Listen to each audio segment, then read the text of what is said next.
Salut, ici Ryan avec Assoul. Voilà notre SWT20H. On a une machine qui est full hydraulique. En parlant d'hydraulique, il est contrôlé par un moteur hydraulique. On n'a plus de PTO, on n'a plus de chain case sur ce modèle. Pas mal moins de pièces en mouvement. Alors notre moteur est connecté directement au drum.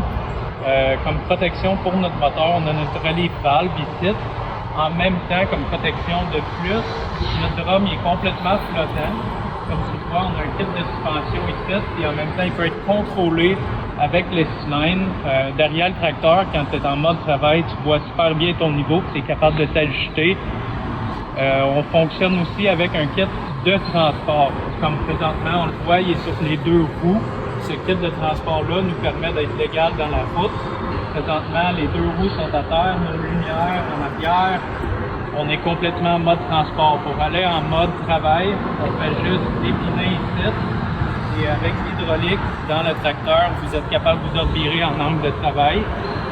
En angle de travail, habituellement, on recommande d'être à peu près 3 km/h, dépendamment de la grosseur des roches. Puis pour des plus petites roches, on recommande d'aller plus lentement pour que la grille ait le temps de complètement tasser les roches de son chemin.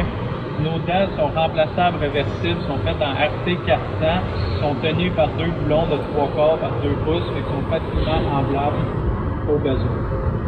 Pour tirer cette bête, on recommande un tracteur d'à peu près 65 HP ou bien de plus de 16 gallons minute. La raison, c'est qu'on est complètement hydraulique, on n'a plus besoin de force tellement supérieure pour le PTO.